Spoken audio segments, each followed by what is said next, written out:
Hi, అటు mass హీరోలకి ఇటు క్లాస్ హీరోలకి తగ్గ హీరోయిన్ తను. సినిమా తగ్గట్టు అలా ఇంట్రొడక్షన్ ఇవ్వండి. మీరు సిఐడికి స్టార్టింగ్ పాయింట్ లాగా అంటే ఎలా? ఓ సారీ అండి శ్రీలీల గారు, మర్చిపోయారు. మీరు మాస్ జాతర కోసం వచ్చారు కదా. మాస్ జాతర చూపించడానికి వచ్చారు. Correct. So energy exactly. I'm so sorry. I think I should level up my self for that. Mass జాతర సినిమా గురించి ఈరోజు శ్రీలీల మనతో పంచుకోవడానికి వచ్చారు. అండ్ ఆల్సో డైరెక్టర్ గారు కూడా జాయిన్ అయ్యారు. లెట్స్ సీ అసలు శ్రీలీల గారు అసలు మనని మాట్లాడిస్తారా, ఆయన్ని మాట్లాడిస్తారా, మొత్తం సినిమా గురించి ఆవిడే చెప్పేస్తారా చూద్దాం. Hello both of you. Hello. How excited are you? Very excited. And ఇప్పుడు little more because ఇప్పుడే సినిమా చూసి I just got a call. Some people called me. So I'm like, okay. ఏంటి వచ్చిన బెస్ట్ కాంప్లిమెంట్? అవన్నీ మేము ఎందుకు చెప్తాం, అవన్నీ మన ప్రేక్షకులు చెప్తారు. అంటే సి మేము కూడా మూవీ మీద చాలా ఎక్స్పెక్టేషన్స్ పెట్టుకున్నాం కదా. సో వచ్చిన బెస్ట్ కాంప్లిమెంట్ ఏంటో చూస్తే సో మేము ఎక్స్పెక్ట్ చేసిన దానికన్నా ఇంకా అంటే నేను కాంప్లిమెంట్స్ ఇవన్నీ కాకుండా ఒకటి జనాలకి అట్లీస్ట్ బ్రేస్ చేయాలనుకుంటాను. ఏంటంటే దిస్ ఇస్ ప్రాబబ్లీ నాదొక మాసియస్ట్ క్యారెక్టర్ ఇప్పటి వరకు. సో తన బట్టలైనా తను మాట్లాడే విధానం అయినా మొత్తం ఇంకా ప్రాపర్ మాస్, ఫుల్ మాస్. అంటే నేనే మామూలుగా కొంచెం నేను స్లైట్గా మాస్ అనుకున్నా, ఇంకా ఈ సినిమాలో నాకు అర్థమైంది ఓహో మాస్లో చాలా డెప్త్ ఉంది అని.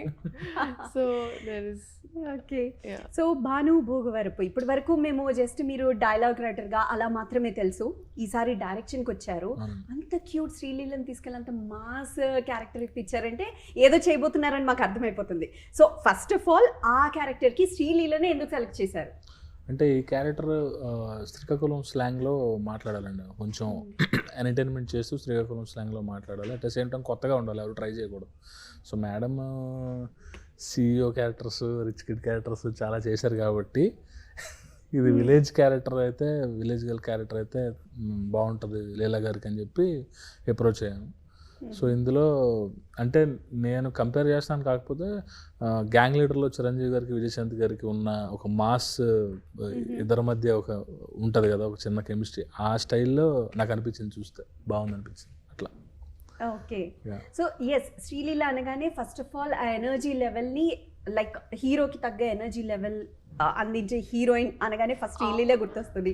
బికాస్ ఏదైనా మాస్ నంబర్ డాన్స్ చేయాలన్నా, క్లాస్గా చేయాలన్నా, అందంగా చేయాలన్నా everything only Sreeleela can do. So ఈ మూవీకి మిమ్మల్ని సెలెక్ట్ చేసినప్పుడు లైక్ ఇప్పుడు ఆయన చెప్పినట్లుగా క్లాసీగా కాదు, ఒక లైక్ ఒక పల్లెటూరు అమ్మాయి, శ్రీకాకుళం యాసతో మాట్లాడాల్సిన అమ్మాయి, అక్కడ ఎలా ఉంటారో మీకు తెలుసు. సో అంటే అలాంటివన్నీ మీరు like you have to own imbibe your self కదా. ఏమైనా కష్టం అనిపించిందా? లేదండి, నాకు యాక్చువల్లీ యాక్సెంట్స్ ట్రై చేయడం చాలా ఇష్టం. సో నేను ఎంజాయ్ చేసేదాన్ని, ఎందుకంటే మా లైక్ అమ్మమ్మ ఊరి వైపు వెళ్ళినా, ఒంగోలు వెళ్ళినా వాళ్ళు ఏంది మ్యా అని మాట్లాడతారు, క్యూట్గా అనిపిస్తుంది నాకు. So you know what I mean, right? So and that's how. So నాకు ఆ యాక్సెంట్స్, నేను ఒక ప్లేస్లో ఉంటే I pick it up really fast. So నేను అడిగాను అసలు మీకు ఎలా తెలిసిందంటే, నాకు ఫస్ట్ ఎప్పుడో చెప్పారు, మీరు ఒకరోజు గుంటూరు కారం ప్రీ రిలీజ్లో కోడిగుడ్డు పులుసు అని నాకు అర్థమైపోయింది. మీరు నేను కోడిగుడ్డు పులుసు అని తను చెప్పిన విధానంలో నేను అది ఫ్లోలో అసలు ఆ సిచ్యువేషనే వేరు, అది ఎలా అలా అయిపోయిందో తెలియదు కానీ, బట్ అట్లీస్ట్ తను అలా ఆయన ఒక క్యారెక్టర్ రాశారు అలా. సో ఈజీగానే పిక్ చేసుకున్నారా లాంగ్వేజ్? అవన్నీ హెల్ప్ చేశారండి, చాలా బాగా చెప్పారు, ప్రాపర్గా స్లాంగ్తో చాలా బాగా చెప్పారు. అవునా? ఓకే. సో రవితేజ గారి క్యారెక్టర్ ఎలా ఉండబోతుంది? రవితేజ గారు ఇందులో ఎంటర్టైన్ చేస్తున్నా, అంటే ఫుల్లీ ఎంటర్టైనింగ్. ఎలా అయితే మనం మామూలుగా ఎలా we enjoy so the most in entertainment and entertaining scenes lo a craziness and ivanni, I think past couple of films lo naaku sir ki this has been very like this is high entertainment మా ఇద్దరికి. ఏమన్నా difference కనిపించిందా రవితేజ్ గారిలో? మీ first already this is second movie కాబట్టి first మూవీకి ఇప్పటికీ ఏమన్నా డిఫరెన్స్ కనిపించిందా, లేకపోతే సేమ్ రవితేజ్ యంగరే అవుతున్నారు? there is no difference. మాకు అసలు ఆ గ్యాప్ వచ్చిందని కూడా అనిపించలేదండి. Absolutely same. మాకు అస్సలు ఓకే, మంచి సింక్ ఉంటుంది ఇద్దరికి, మంచి సీన్లో కానీ ఎంటర్టైన్మెంట్ కానీ ఇద్దరు బాగా పర్ఫామ్ బాగుంటుంది, మంచి సింక్లో ఉంటారు. తిట్టే సీన్ ఉన్నా అసలు నేను కొంచెం మొహమాటం పడినా ఇంకా ఆయన అమ్మా ఆయన నేర్పిస్తారు కొన్ని లైక్ వేస్ ఆఫ్ కొన్ని మాడ్యులేషన్స్. ఆయనతో అసలు ఆ విషయంలో పర్ఫార్మెన్స్ అయితే ఆయన చూసేసుకుంటారు ఆయనవి. And he'll also help the other artist also. అట్లా you are like ever learning. So Raviteja గారి నుండి కూడా మీరు లాస్ట్ టైం అప్పుడు ఇంటర్వ్యూలో కూడా ఒకటి చెప్పారు, ఏంటంటే రవితేజ గారి నుండి చాలా నేర్చుకోవాలి, మేబీ నేర్చుకుంటూనే ఉంటానేమో అని చెప్పి. సో ఈసారి what did you pick from him? ఈసారి కొంచెం మేము డిఫరెంట్ స్లాంగ్స్ ట్రై చేసామండి. సార్ కూడా ఒక డిఫరెంట్ స్లాంగ్, నేను కూడా ఒక డిఫరెంట్ స్లాంగ్ ట్రై చేసాం. సో అండ్ లీలా గారి క్యారెక్టర్ కూడా సర్ప్రైజ్ ఉంది థియేటర్లో, దానికి బాగా చూసిన వాళ్ళందరూ దాని గురించి ఎక్కువ మాట్లాడుకుంటున్నారు. చాలా బాగుంటుంది ఆ క్యారెక్టర్. నేను కొంచెం టు బి ఫ్రాంక్, నాకు ఫస్ట్ నరేట్ చేసినప్పుడు కూడా నాకు ఒక్క ఫియర్ ఉండింది. ఒక్క ఫియర్ అంటే ఇట్ వాజ్ జస్ట్ అయ్యో ఎలా రిసీవ్ చేసుకుంటారు, ఎందుకంటే నన్ను ఎప్పుడు అలా చూడలేదు. సో నేను అందుకే అందరినీ ముందే మెంటలీ ప్రిపేర్ చేస్తున్నా. ఇట్స్ జస్ట్ క్యారెక్టర్, మీరేం టెన్షన్ పడకండి. చాలా క్లోజ్గా ఉంటుంది క్యారెక్టర్, చాలా క్లోజ్గా ఉండదు.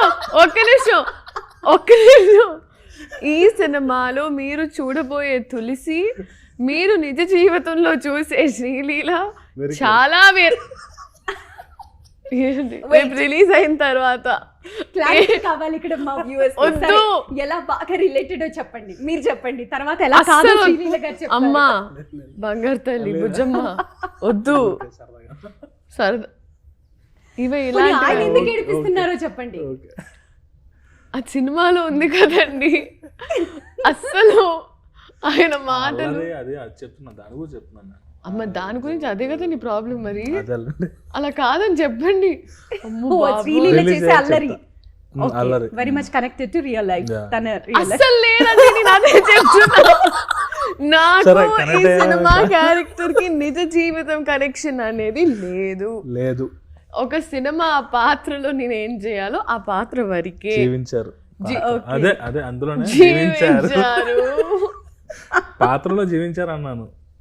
అది కాదు బయట, అది కాదండి బయట అయితే అది కాదు, అది అస్సలు కాదు. అన్నిసార్లు చెప్పండి డౌట్ వస్తుంది. ఓకే బాను గారు, మనం నిజాలు మాట్లాడుకుందాం. ఏంటో చెప్పరా? మీరు ఇలా సగం చెప్పొదిలేసారు అనుకోండి, వ్యూవర్స్ కూడా ఏమై ఉండొచ్చు తిప్పి కొడితే ఎన్ని రోజులునే 4-5 రోజులు డైరెక్ట్ థియేటర్ లో చూస్తారు. But this is the boldest step I have taken. అదొక క్లారిటీ అయితే ఉంది. Boldest step you have taken. Okay, boldest అంటే మీరు మళ్ళీ బోల్డ్ అంటే ఏం no I don't mean that. అంటే లైక్ మీకు తెలియని యాస, మీకు తెలియని లైక్ అంటే ఈ అమ్మాయి ఉండే విధానం అయినా మొత్తం ఆ body language, it's like an experimental. It's an experiment for me. ఇది నాకు చాలా కొత్తగా ఉంటుంది. Okay right. సో ఎక్కువ మాట్లాడితే ఏం చెప్పేస్తున్నారు, టెన్షన్ ఒక స్టార్ట్ అయిపోయింది. ఏమీ చెప్పట్లేదండి, మీరేం భయపడిన అవసరం లేదు, మీరేమీ చెప్పట్లేదు. అందరూ చెప్పి చెప్పకుండా ఆయన మీరు కాదు అనుకుంటూ మీరు ఆయన అసలు ఎంత ఎలాంటి స్టేట్మెంట్ వేసారంటే చూసి మేము డిసైడ్ అయిపోతాం. జీవించారండి మీరు. మళ్ళీ అదే మీ ఆశీర్వాదం. ఫైన్. రవితేజ గారు అనగానే mass song must. So mass song అంటే ఎలా ఉంది రెస్పాన్స్ దానికి? బాగుందండి, సూపర్ డూపర్ సాంగ్. అండ్ ఓలే ఓలే సాంగ్ కూడా మంచి రెస్పాన్స్ వచ్చింది. అక్కడక్కడ చిన్న అంటే హైలైట్ ఏంటంటే మేము మిమ్మల్ని అడగాలండి, మీరు మమ్మల్ని అడుగుతున్నారు. మేము ప్రేక్షకులను అడగాలి, మేము మిమ్మల్ని అడగాలి. సో దాని గురించి మాకు మేము డబ్బు కొట్టుకున్నట్టు మేము చెప్పుకుంటే. అండ్ పోనీ మీకు సినిమాలో మీకు ఏ సాంగ్ నచ్చింది బాగా? నాకు సూపర్ యాక్చువల్లీ మెలడీ ఉంది కదా, రిలీజ్ అయిపోయింది, హుడియో. అండ్ దాని తర్వాత సూపర్ డూపర్ హిట్ సాంగ్. ఈ 2 సాంగ్స్ నా ఫేవరెట్. సో ఈసారి కూడా మీ మాస్ డాన్స్ చూడొచ్చా? రవితేజ్ గారు అంతా లైక్ ఎనర్జెటిక్ డాన్స్ దుమ్ము దులిపేశారు ఈసారి కూడా. స్టేజ్ అదిరిపోయింది. ఐ థింక్ ఈ సాంగ్ షూట్ చేసినప్పుడు అప్పుడే అనుకున్నా, ఐ సెడ్ ఓకే ఇంకా నేను నెక్స్ట్ సైన్ చేసిన సినిమాలో ఇలాంటి మాస్ సాంగ్స్ లేవు కాబట్టి ఒకేసారి కమాన్ అని ఒక we had fun. అవును. ఈ మొత్తం షూట్ జరిగేటప్పుడు this is the best scene అని అనిపించింది ఏంటి? అనిపించింది ఏ సీనా? అదే ఇప్పుడు చెప్పు. అంటే హీరోయిన్స్ ఉన్నదే 7-8 సీన్లు అండి సినిమాలో. ఏంటి మిమ్మల్ని దాంట్లో తిట్టారు, ఒక సీన్ నేను మీకు చెప్పేస్తే మిమ్మల్ని తిట్టారు, మీకు జస్టిస్ చూడండి లెక్కపడండి 7, 8 లేకపోతే 10, 15. ఇచ్చేదే 8 సీన్లు అంట. ఎన్ని సీన్లు ఉన్నాయి? సరే చూసాక ఎవరు కూర్చొని మాట్లాడుకుంటారో చూద్దాం. రిలీజ్ అయిన తర్వాత ఎవరు ఎక్కువ ఇంపాక్ట్ ఉంది, ఏ క్యారెక్టర్ గురించి ఎక్కువ నేను మాట్లాడుకుంటారు. ఊరికే ఐ కీప్ టీజింగ్ హిమ్. అంటే నాకు ఓ పాయింట్లో బేసిక్గా ఐ చాలా enjoyed not English. I enjoyed the process and ఈ ఆశ, ఈ భాష, ఈ ఎలా అయితే ఈ క్యారెక్టర్ ఉంటే నాకు బాగా నచ్చిందండి. నచ్చితే ఆయన దగ్గరికి వెళ్ళేసి ఇంకో 2 సీన్లు రాస్తే ఏమైపోద్దండి, మీకు రాయొచ్చు కదండి, బాగున్నాయి, మాకు సార్కి 2-3 సీన్లు రాయొచ్చు కదా అని. సో అప్పుడు సరిపోతాయి ఉన్నాయి అంటే బాగుంటే తక్కువ ఉండాలండి, ఎక్కువ ఉండకూడదు. లిమిటెడ్ ఉంటే ఎక్కువ పెట్టేయకూడదు. సర్ది చెప్పుకుంటున్నారు. అది చెప్పుకుంటున్నారు, ఏం చెప్పుకుంటున్నారు. చేసాం అప్పుడు తర్వాత ప్రేక్షకులు నాకు అండగా ఉన్నారు కాబట్టి పర్లేదు, లేకపోతే ఇలాంటి వాళ్ళతో ఏమైపోతాం. ఇది నిజమండి, ఇది నిజం. అమ్మో ఒకటే ప్రేక్షకులు ఎప్పుడు శ్రీలీల వైపు ఉంటారు. మీరు ఇచ్చినా ఇవ్వకపోయినా, ఇంత ఇచ్చినా ఇంత ఇచ్చినా సరే అంత ఇచ్చాను ఇంకా కావాలంటున్నారు, అది బాధ. ఇవ్వండి, ఇవ్వాలి కదా. సినిమా రిలీజ్ అయిన తర్వాత లేదు, బట్ ఇట్స్ దేర్. నేనేంటంటే నాకు అది కొంచెం అప్పుడప్పుడు కొంచెం కకృతి పడుతూ ఉంటూ అలా నాకు ఇంకొంచెం ఉంటే బాగుంటుంది కదా. అంటే నాకు ఆ scene the main thought was ఎక్కువ అది కాదండి, ఆ సీన్స్ నాకు అంత నచ్చాయి. నాకు చేసేటప్పుడు కూడా నేను ఎంజాయ్ చేసా. నేను బట్టి కొట్టెల్లా లైన్స్ ఏం లేదు, we were on spot, we SIT and do it. And ఆయన ఇలా చెప్తాం, మనం ఇలా షార్ట్కి మార్చుకుంటూ షార్ట్లో కొత్తవి చేసుకుంటూ వెళ్ళాం. సో ఆ ప్రాసెస్ నాకు భలే నచ్చింది. అండ్ అక్కడ ఇంకో అమ్మాయి ఉంటే, నువ్వు ఎక్కడ నువ్వు శ్రీకాకుళం నుంచి నువ్వు ఇట్రా, ఆ అమ్మాయితో మాట్లాడుతూ ఆ అమ్మాయి ఎలా మాట్లాడుతుంది అవి కొన్ని చూస్తూ ముచ్చటేసింది నాకు. సో నాకు అది ఇంకొంచెం ఎంజాయ్ చేద్దామని. అలా కష్టపడే వాళ్ళు అలానే కోరుకుంటారు. Fine. So movie apart, me career it's like తెలుగును వదిలేస్తారా అని కొంతమంది అడుగుతున్నారు. ఇది మా ప్రశ్న మాత్రమే కాదు, మీ అభిమానుల ప్రశ్న కూడా. అసలు నేను పక్కన రూమ్ లో పడేయండి, ఎందుకు ఈయన మరీ అన్యాయంగా ఉన్నారు. మీరు ఎవరి పార్టీ అండి? సినిమా ప్రమోషన్ టైంలో మీరు నా వైపు ఉండాలి, మీరు నా ప్రమోషన్. ప్రెజెంట్ ఆయన కూడా మీ అభిమానిగా క్వశ్చన్ చేస్తున్నారండి. సో ఒక్కటే అండి, హోమ్ గ్రౌండ్, ఇల్లు మనం ఎప్పుడు we can never do that. నాకేంటంటే I'm just waiting for good scripts. And 4 release అండి ఇయర్లో. ఏంటండి ఏం మాట్లాడుతున్నారు? దీని తర్వాత then I have UBS. And so అలా అస్సలు ఉండదంటారు. తెలుగుకే ప్రియారిటీ. అఫ్ కోర్స్ ఊపిరి పీల్చుకోండి ఫ్యాన్స్. Okay fine. వాళ్ళు అంటే ప్రేక్షకులు కూడా చెప్పారు, కొంచెం నువ్వు స్క్రిప్ట్స్ ఇవన్నీ చూసుకోవాలి కదమ్మా అని. సో నేను అదే పనిలో ఉన్నాను. I'm doing things the right way. అంటే ఇప్పటి వరకు కొన్ని తెలియనివి, కొన్ని ఆ ప్రాసెస్ ఆఫ్ లెర్నింగ్లో ఏదైతే జరిగిందో ఇప్పుడు నేను ఇంకొంచెం బాధ్యతగా తీసుకొని అలా I want to make good films. పాపం నాకు ఇంత ప్రేమిస్తున్నారు, ఇంత సపోర్ట్ చేస్తున్నారు. సో ఈ టైంలో నేను కూడా ఒళ్ళు దగ్గర పెట్టుకొని సరిగ్గా పని చేయాలని అని అంతే. ఓకే. సో హిందీ ఎలా ఉంది? హిందీలో షూట్ గుడ్, అక్కడ ఎన్వైరన్మెంట్, అట్మాస్ఫియర్ గుడ్. అండ్ ఇప్పుడు మన even like south Indian cinema create చేసిన ప్లాట్ఫామ్ వల్ల మాకు ఒక ఆర్టిస్ట్గా ఏ టెక్నీషియన్ అయినా అక్కడికి వెళ్ళినప్పుడు చాలా గౌరవిస్తారు, చాలా ప్రేమగా ఆదుకుంటారు. So that's it's pride to be from here. So you're loving Bollywood too. Yeah, I love working. Wonderful.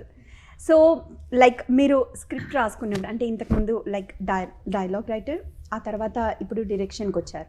So టోటల్గా అంటే డిఫరెంట్ అని చెప్పను, బట్ స్టిల్ మెగాఫోన్ అనేది వేరు టోటల్గా ఫ్రమ్ పెన్. సో ఎలా అనిపించింది టోటల్గా ఈ డిఫరెన్స్ అనేది? అంటే నేను రైటర్గా ఉన్నప్పుడు కూడా ఎక్కువ సెట్లోనే నేను త్రూఅవుట్ మూవీ అంతా ఫాలో అయ్యేవాడిని. డాకు మహారాజ్ చేశాను, తర్వాత సామాజవర్గంన నేను త్రూఅవుట్ సెట్లో ఫారెన్. సో సెట్ అన్నది నాకు కొత్త కాదు, కానీ రైటర్గా ఉన్నప్పుడు కూడా ఇన్వాల్వ్ అయిపోయేవాడిని డైరెక్టర్ విషయంలో. వెళ్ళిపోయి ఆర్టిస్ట్కి చెప్పేయడం ఇలా చేసేవాడిని. ఆ ఫ్రీడమ్ ఇచ్చారు నాకు సామజవర్గం మూవీకి అనేది. సో కూడా ఐ థింక్ హీరో టైమింగ్ ఈ టైమింగ్ ఒకేలా ఉంటుంది కొంచెం. అదే బాగా సెట్ అయింది మాకు ఇద్దరికి, శ్రీకృష్ణ గారికి నాకు. సో బాగుంది, ఐ లైక్ ఇట్, బాగా ఎంజాయ్ చేస్తాను. కాకపోతే అంటే ఒక విషయంలో చెప్పాలంటే శ్రీలీల గారు మీకన్నా సీనియర్ కదా ఈ విషయంలో మాత్రం.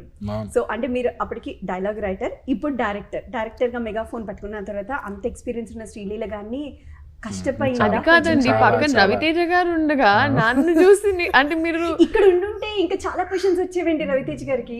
ఆయన ఉన్నారండి, ఆయన ఫీల్ హిస్ ప్రెజెన్స్. ఓకే, మీరు రవితేజ గారు వింటున్నారా సార్, ఏమంటున్నారు, ఏంటి సార్ ఇది అంటే ఆయన చాలు అన్నారు. ఆయన అన్నారు, నేను కాదు, ఆయన అన్నారు. ఆయన వినిపించింది. సో ఎలా అనిపించింది అంటే రైటర్కి డైరెక్టర్కి రవితేజ గారితో లైక్ డైరెక్షన్? అంటే ఫస్ట్ అయితే కొంచెం నర్వస్ అయితే ఫీల్ అయ్యానండి స్టార్టింగ్ ఫస్ట్ డే. సార్ ఒక నిమిషం, ఇంపార్టెంట్ క్వశ్చన్ కదా, రివెంజ్ వద్దు ఇప్పుడు. కానివ్వండి. సో ఫస్ట్ డే నర్వస్ అయితే ఫీల్ అయ్యా సార్తో. తర్వాత చూసారా ఇప్పుడు ఎలా ఆడుతుంది షర్ట్ లో ఇంకా చెప్పే ప్రతి ఆన్సర్ కి ఒక్కొక్క మ్యూజిక్ వచ్చేదేమో. సో సార్ వచ్చిన తర్వాత టోటల్ కూల్ చేశారు, ఫ్రెండ్లీ అట్మాస్ఫియర్ క్రియేట్ చేశారు. మేడంతో తెచ్చుకున్నారు, మేడం చాలా కష్టం. మేడం అంటే ఏం సార్ నేను ఏసీ తెచ్చుకోలేదు, నాతో నేను కూల్ చేయలేదా? మన సమ్మర్లో చేసాం షూటింగ్, అయితే కోకోనట్ వాటర్ తెచ్చుకొని అందరికి ఇచ్చేదాన్ని. లేదు చాలా అంటే డైలాగ్స్ కానీ చాలా లైన్స్లో స్లాంగ్ కానీ ఎట్లా ఏంటి అన్నది అడగడం కానీ, తర్వాత ఆ మాడ్యులేషన్ చెప్పడం చాలా వర్క్ చేశారు ఈవిడ. ముందు ఒక షెడ్యూల్కి ఒక 1 వీక్ బిఫోర్ నుంచి డైలాగ్స్ ఏంటి అది ఇది అని చెప్పాను. 1 వీక్ నుంచి నేను అడిగేదాన్ని, కానీ ఆ స్పాట్కి వెళ్ళేవారు కానీ ఇచ్చేవారు కదా. అది ఇంప్రవైజ్ అవుతాయి కదా ఏదో ఒకటి. ఇప్పుడు సీన్లు డెవలప్ చేయమని చెప్తారు, డైలాగ్ కూడా డెవలప్ చేస్తే మంచిదే కదా. సీన్లు డైలాగ్ సీన్ల నంబర్ డెవలప్ చేయమని చెప్పారండి. అదేలేండి, కానీ మీకు అర్థం కాలేదు అంతే. నాకు అలాగా బాగా నచ్చిన డైలాగ్ ఏంటంటే ఇప్పటికే రిలీజ్ అయిన దాంట్లోనే ఏదో ఒకటి డైలాగ్ మీకు బాగా నచ్చిన డైలాగ్? మందేదంతా మందే సార్ అంటారు. సార్ అంటారు మీకు నచ్చింది నా డైలాగ్ మీ ట్రైలర్లో ఏం పెట్టారు నాకెందుకు తెలుసు. ఓకే, మీకు బాగా నచ్చిన డైలాగ్ చెప్పండి.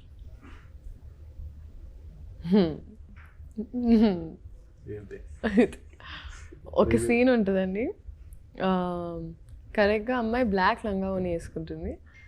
ఆ బ్లాక్ లంగావోనిలో అది నేను బాగా ఎంజాయ్ చేశాను ఆ సీను. అది ఐ హోప్ చూసిన వారు కూడా ఎంజాయ్ చేస్తారు. బట్ నాకు ఆ సీన్ బాగా నచ్చింది. నా సెకండ్ హాఫ్లో వస్తుంది కదా, సెకండ్ హాఫ్లో వస్తుంది. సెకండ్ హాఫ్లో బహుశా నా మొదటి సీన్ అనుకుంటా, స్టార్టింగ్ సీన్. ఓకే, ఆ సీన్ నాకు బాగా నచ్చి డైలాగ్ కోసమే వెయిటింగ్.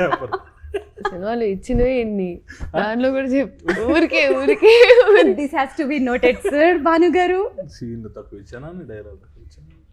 సరే, ఫైనల్లీ 31st అక్టోబర్ రిలీజ్ కాబోతుంది. ఎస్, లైక్ మీరు చెప్పినట్లుగా 4 రిలీజెస్ అని మీరు అంటూ ఉన్నారు, కానీ ఎవ్రీ రిలీజ్ ప్రతి ఏ దాంట్లోనూ లైక్ ఇలా పెట్టుకునే ఉంటారు ఆబ్వియస్గా. సో వాట్ పాయింట్ అంటే ప్రేక్షకులు ఎలాంటి హోప్తో లేకపోతే ఏం పెట్టుకొని రావాలి మూవీ కంటే? నేను అనిపించేది they can walk in with ఒక ఫ్రీ హెడ్ స్పేస్. అంటే ఏదో it's not a heavy film, it's a very light film, చాలా ఎంటర్టైనింగ్ ఫిల్మ్, ఫ్యామిలీస్ వెళ్ళొచ్చు. సో కొంచెం massy, it is a mass tinge అయితే ఉంది. అండ్ నన్ను it's the massiest they've ever seen. So కానీ ప్రతి ఒక్కటి చాలా జస్టిఫై ఉంది సినిమాలో. అండ్ నాకు అది నచ్చి and that's why I wanted to do the film. And ఇవాళ ఈ సినిమా చేసాం. అండ్ ఎస్పెషలీ రవితేజ గారితో ఆ కాంబినేషన్ జనాలు ఫస్ట్ నాకు ఒక రకంగా I don't know if it's sentimental or what, ఎందుకంటే పెళ్లి సందర్ అప్పటికి రిలీజ్ అవ్వలేదు. అండ్ అప్పుడే it was a very big film for me Dhamaka. And నేను ఇప్పటికీ అంటాను అయితే సార్ ఆ టైంలో అసలు మీరు ఒక న్యూ కమర్ని తీసుకొని వచ్చి చాలా నమ్మారు sir. I'm very very grateful for that even till today. ఎందుకంటే అది నాకు కమర్షియల్ స్పేస్ చాలా like it open me up to commercial cinema. నాకు చాలా కొత్తగా I was also seen in the film. So నేను ఎక్కడి నుంచో ఎక్కడికో వెళ్ళిపోయాను. బట్ ఈ సినిమా అందరికీ మంచి జరగాలి, మా డైరెక్టర్కి మంచి జరగాలి, ఆర్టిస్ట్గా మాకు మంచి జరగాలి, నేను ప్రొడ్యూసర్స్ హ్యాపీగా ఉండాలని కోరుకుంటున్నా. సో ఇదే 31st మీరందరూ థియేటర్కి వెళ్ళి మాస్ జాతర సినిమాకి వెళ్తే మీకు ప్రాపర్ ఒక జాతరలో ఉన్న ఫీలింగ్ ఉంటుంది. It will be bright, colourful, action, dances, cute గొడవలు, sweet romance and fully power packed. మీ అందరికి నచ్చినట్టుగా మా సినిమా మీకోసం. Thank you. Wonderful. All the best, both of you. Thank you. So sweet talking to you both. Thank you. Thank you. Thank you.